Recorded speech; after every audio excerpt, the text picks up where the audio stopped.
ఇచ్చారు. కేంద్ర మంత్రి పదవులు అప్పుడే కదా 6 7 వచ్చినాయి. అడిగిన వాళ్ళందరికీ మంత్రులు, లేకపోతే ఏది ట్రాన్స్ స్ట్రైక్ కనుక పోలవరం ఇచ్చినట్టు అట్లాంటివి ఏదో ఒకటి వీళ్ళందరికీ సంతృప్తి పరిచారు. విడదీశారు. విడదీసేటప్పుడైనా ఇదిగో స్పెషల్ స్టేటస్ దీంట్లో పెడుతున్నాం, లేకపోతే రాష్ట్రానికి రాజధాని కట్టుకోవడానికి 1 లక్ష కోట్లు ఇస్తున్నాం, ఇదేదన్నా చేశారా?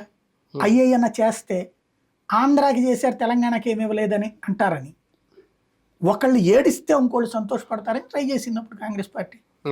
Congress from the beginning concept ఏంటంటే డైరెక్ట్గా ఓటు రావాలంటే ఒకళ్ళు ఏడిపిస్తే రెండో వాళ్ళు మనకు అనుకూలంగా ఉంటారు అన్నట్టు. కాకపోతే అది ఎదురు దెబ్బ తగులుతుందని భావించలేదు అది. ఇవాళ అలాంటి కాంగ్రెస్ పార్టీని అర్జెంటుగా ఇదేదో రాష్ట్ర సంక్షేమం కోసం పనిచేస్తుందని చెప్పి ఎందుకు మానేయాలి, ఎందుకు రావాలి? ఆంధ్రప్రదేశ్లో కూడా కాంగ్రెస్ పార్టీ ఇంకా వైఎస్ఆర్ పేరు చెప్పో, లేదంటే వైఎస్ఆర్ వారసులు షర్మిల అని చెప్పో ఎదగాలనుకుంటుందా? ఇంకా ఆ వైఎస్ఆర్ అనే 3 అక్షరాలే వాడుకొని రాజకీయం చేయడం అనేది కాంగ్రెస్కి అవుతుందా? గత 10 ఏళ్ల నుండి సోనియా గాంధీ పేరు, రాహుల్ గాంధీ పేరు చెప్పుకుని ట్రై చేసింది. అవలేదు. నెహ్రూల వంశం, గాంధీల వంశం అని జనాలు తిరస్కరిస్తున్నారు.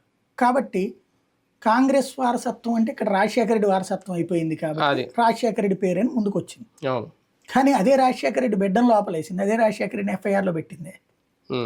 రాజశేఖర రెడ్డి సుదీర్ఘకాలం పాటు సీఎం కానియకుండా ఆపింది. అలాగే సీఎం ఇచ్చిందని చెప్తున్నారు, ఆపింది కూడా అదే కాంగ్రెస్.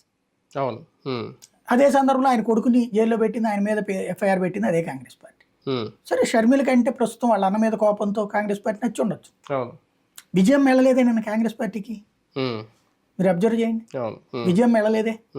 షర్మిల ఆనాడైతే వ్యతిరేకించి ఇప్పుడు తన రాజకీయ అవసరం కోసం ఒక షెల్టర్ కావాలనుకుంటారు, జాతీయ స్థాయి, అందుకోసం వెళ్ళింది అటుకి.